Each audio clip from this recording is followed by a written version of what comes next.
시편 23편 1절부터 6절까지 말씀 우리 같이 한 목소리로 읽겠습니다. 1절입니다. 여호와는 나의 목자시니 내게 부족함이 없으리로다.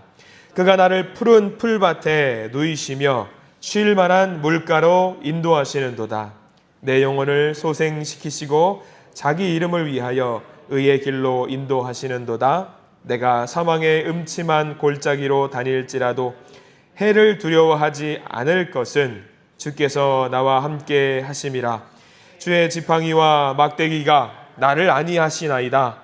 주께서 내 원수의 목전에서 내게 상을 차려주시고 기름을 내 머리에 부으셨으니 내 잔이 넘치나이다.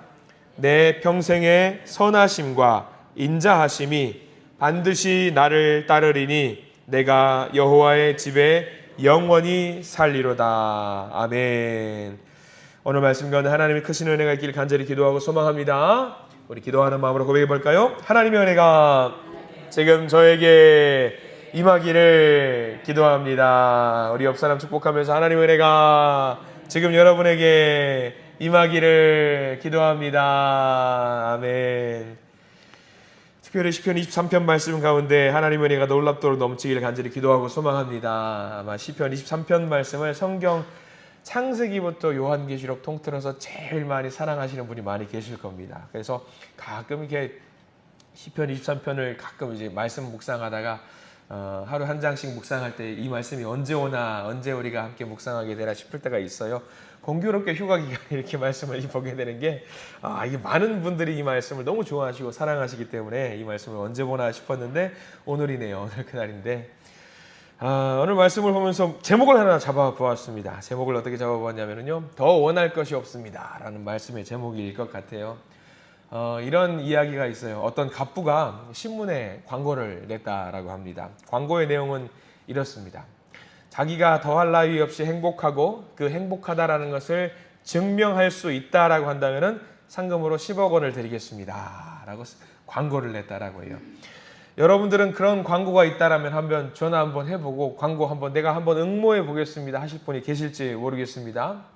많은 사람들이 그 10억 원을 얻기 위해서 그 갑부에게 신청을 해서 내가 한번 설득을 해 보겠노라고 그 신청을 했다라고 해요. 각자 나름대로 그 납득이 될 만한 이유를 가지고 그 갑부에게 설명을 하고 증명을 하려고 했어요. 내가 10억 원을 받아가려고 설득을 하려고 그 갑부에게 신청을 했지요. 근데 그 누구도 그 상금을 얻어갈 수 없었다라고 합니다. 왜일까? 10억 원. 여러분들이라고 하면은 그 10억 원 얻어갈 수 있겠습니까? 더 바랄 것이 없으니까 이 상금은 내 것입니다 라고 한번 응모할 수 있는 분들이 계실지 모르겠습니다. 아마 아무도 그 상금을 가져갈 수 없을 것이라고 확언할 수 있습니다. 저 역시 제가 10억 원은 없지만 제가 그렇게 한번 감히 단언코 여러분들과 대화로서 제가 이길 자신이 있어요. 왜냐하면 그 갑부가 마지막 질문에 이렇게 질문을 했다라고 합니다. 당신이 정말 행복하다라고 한다면은 10억의 상금이 왜 필요합니까? 당신이 정말 행복하다라면 이 10억 원도 필요 없는 거 아닙니까? 그죠? 내가 지금 행복하다라고 한다면 그 10억 원이 문제겠습니까? 아무것도 필요가 없지요. 예. 그렇기 때문에 그 상금 10억 원 누구도 가져가지 못했고 10억 원의 상금이 그걸 바라는 사람이 있다라고 한다면 뭔가 지금의 삶이 불만족스럽기 때문에 이 10억 원의 상금을 가져갈 수 없었다라고 하는 이야기입니다. 근데 시편 23편 말씀은 딱 그 10억 원을 가져갈 수 있는 사람이에요. 예. 다윗이라고 하는 사람은 그 세상에 어떤 것도 필요 없는 사람이 성경에 딱 한 명이 있다라고 한다면 다윗이거든요. 시편 23편의 저자였던 다윗은 여호와는 나의 목자시니 내게 부족함이 없으리로다 라고 고백을 했거든요. 내게 부족한 것이 없다. 아마 이 1절의 말씀을 다른 말로 좀 쉽게 바꿔보자면은 주님, 더 바랄 것이 없습니다. 더 바랄 것이 없습니다. 아마 그 제목을 우리가 달 수 있을 것 같아요. 여러분들은 이런 삶을 살고 있는지 모르겠습니다. 더 바랄 게 없을 정도로 복된 삶을 사시고 누리셔야 되는데 우리의 삶을 돌이켜 보면은 바랄 게 너무 많죠. 너무 많아요. 아마도 바라는 거 정말 많으실 겁니다. 우리의 삶이 모자라는 것이 너무나도 많고요. 바라고 소망하는 것들이 너무 많습니다. 그리고 내가 바라고 소망하는 것을 넘어서서 이제 자녀손들의 바라고 원하는 것까지 기도의 제목으로 우리가 하나님께 올려드리고 있고요. 형제와 자매들 그리고 믿음의 동역자들의 바람과 소망까지 가지고 와서 기도를 하고 있는 것이 지금 저와 여러분들일 것입니다. 어제 저녁에 말씀을 준비하면서 그냥 웃자고 저녁에 메모지를 꺼내가지고 A4 용지 한 장에다가 그냥 장난삼아서 한번 적기 시작한 게 있습니다. 원하는 것 제목을 잡아놓고 나서 막 적어봤어요. 내가 정말 이 순간에 바라는 것이 무엇일까라고 막 적어봤거든요. 신기한 것은요. 여러분도 한번 집에 가서 한번 해보셔요. 그 A4 한 장으로 부족해요. 끝도 없이 나와요. 정말 끝도 없이 나오더라고요. A4 용지 한 장에 또 한번 다음에는 더 큰 종이로 한번 적어볼까 생각을 해요.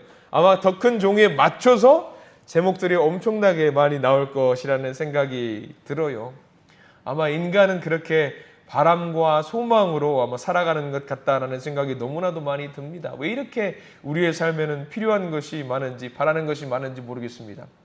최근에 제가 바라는 것이 딱 하나 있었습니다. 일주일 전에 바라는 것이 있어가지고 집에 아내한테 이걸 좀 해줬으면 좋겠어 라고 했는데 야 그거 하니까 너무 편하더라고요. 뭐냐면 저는 젓가락질을 할 때 그 식당에서 요즘은 그렇게 나오더라고요. 가볍고 그 쇠처럼 생긴 모양의 젓가락 있잖아요. 식당 가면서 그게 그렇게 부러웠던 거예요. 그게 식당 가면서 야 이거 있었으면 좋겠다 싶었는데 그걸 바라기만 하고 사지를 못했어요. 그 뭐 매장에 가면 뭐 1,000원이면 살 수 있는 젓가락인데 그 젓가락을 사지 못해가지고 집에 예전에 쓰던 젓가락 되게 무거워요. 되게 무거워. 이거 할 때마다 야 이거 바꿨으면 좋겠는데 해가지고 일주일 전에 갑자기 생각이 나는 거예요. 그래서 이거 좀 바꿔주면 안 돼? 그러더니 당장 그 저녁에 바꿔가지고 왔는데 세상 그게 너무 좋은 거예요. 이게 젓가락이 이게 뭐라고? 그러더니 이제 무슨 생각이 들었어요? 숟가락은 좀 가벼운 거 없나 그 생각이 드는 거 있죠. 아마 그런 마음이 우리 늘 삶 속에서 있을 거예요. 작은 거 바라고 소망하는 것들이 너무나도 많이 있을 것 같다라는 생각을 해요. 오늘 말씀 보면 시편 23편에 그래요. 우리가 다윗 보면은 그렇잖아요. 다윗은 신분이 뭐냐면 왕이잖아요. 왕쯤 되면 어때요? 야 원하는 거 마음대로 할 수 있을 것 같잖아요. 야 이거 갖고 와라. 저거 갖고 와라. 야 저거 해봐라. 이거 해봐라. 바랄 것이 전혀 없을 것 같은데 다윗이 바랄 것이 없었을까? 아마 많이 있었겠지요. 근데 살면서 그런 고백을 하는 거예요. 지난 나의 삶을 돌이켜 보니까 바라는 게 너무 많이 있었지만 하나님이 그 바라는 거 원하는 거 다 제껴놓고 늘 함께 하셨다라는 거 하나만 생각이 드니까 야 내가 바라는 거 딱 하나 여호와 하나님만 있으면은 하나님이 알아서 다 해주시더라. 아 그렇구나. 우리의 삶 바라는 게 다 필요 없고 내가 이거저거 다 원하더라도 하나님 한 분만 원하면은 모든 것을 하나님이 해주시더라. 그거예요.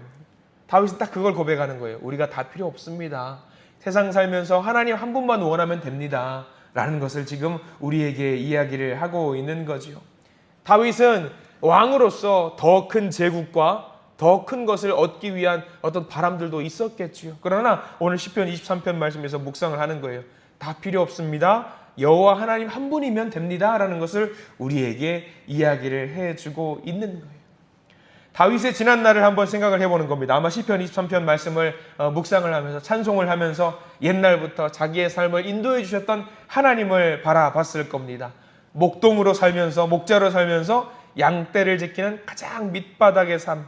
그러나 그는 다른 것 바라는 것 없이 여호와 하나님 한 분만으로 내가 살아갈 수 있었다라는 것을 고백하니까 또 감사하게 되는 거죠. 골리앗과 싸울 때에 자기 수하에 무슨 사람이 있었던 것도 아니에요. 전쟁 나가려면 그래도 사람 좀 붙여주시든가. 사울 왕에게 이 사람 좀 몇몇 붙여주셨으면 더 좋을 것 아니었겠는가 우리는 생각을 하지요. 근데 다윗은 무엇을 고백했냐면 다 필요 없었지요. 누구만을 원했냐면 여호와 하나님 이름 하나만을 가지고 나갔던 다윗. 그게 다윗 하나님의 이름 하나만 가지고 완전 무장을 했던 그런 사람이었어요.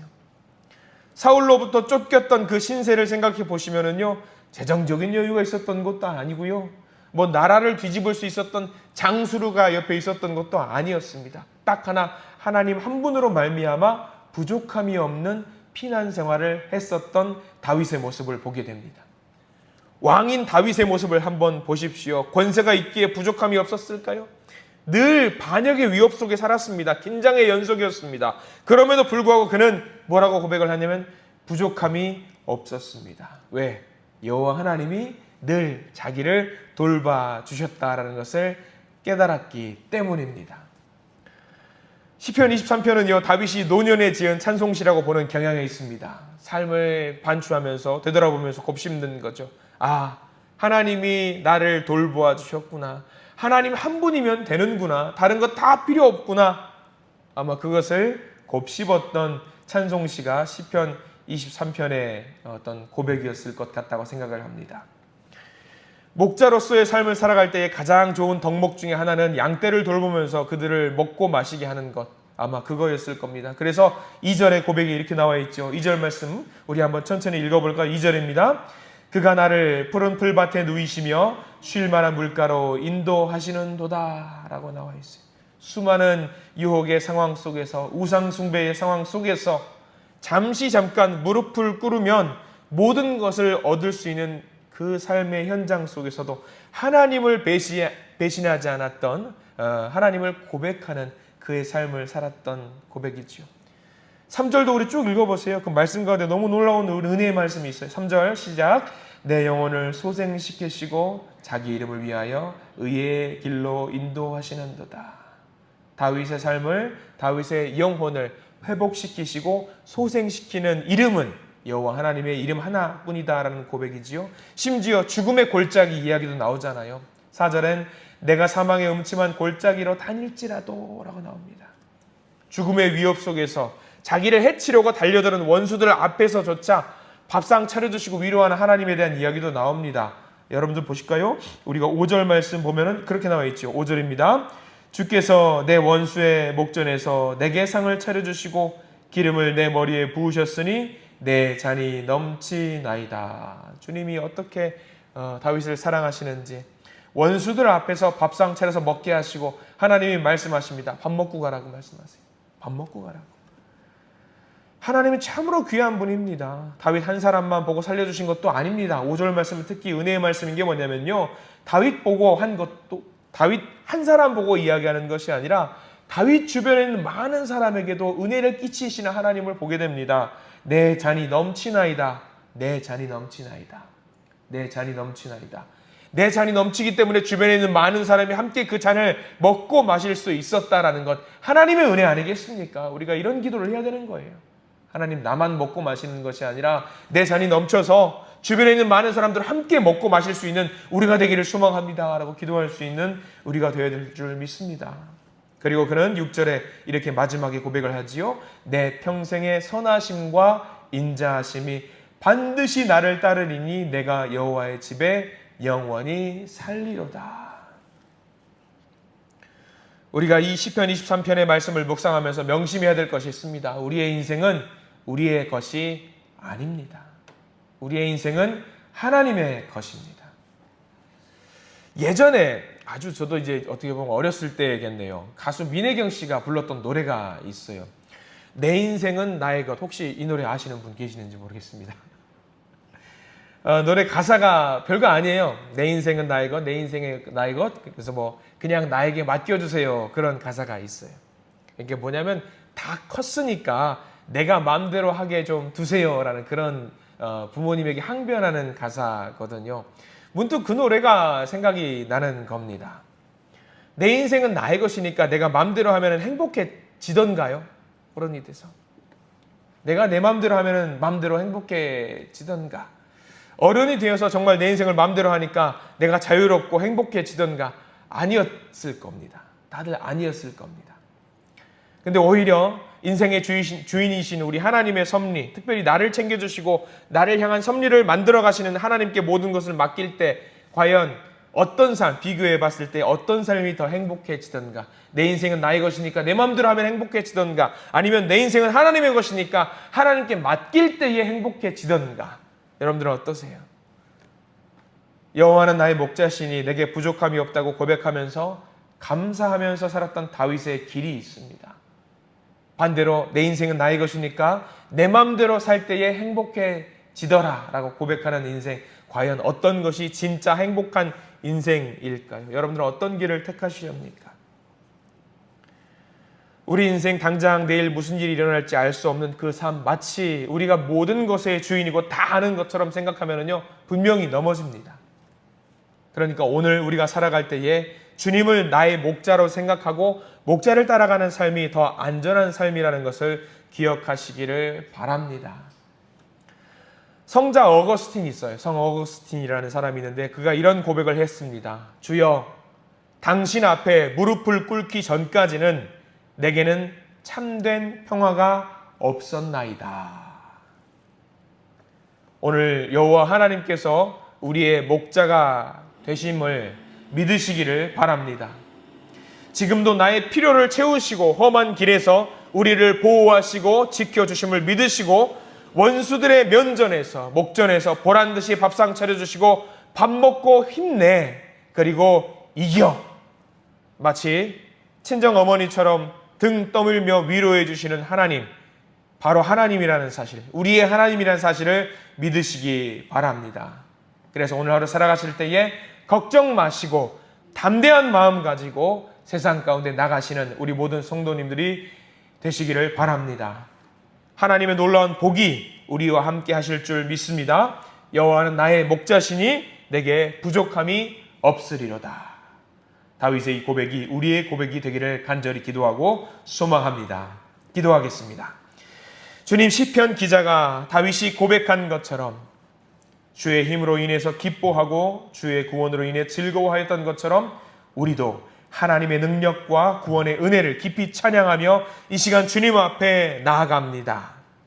세상의 힘이 아닌 주님의 능력 안에서 참된 기쁨을 누리게 하시고 인간적인 계획이나 성취가 아니라 주께서 주시는 구원으로 인해서 늘 감사와 찬양이 넘치는 삶을 살게 해 주시옵소서.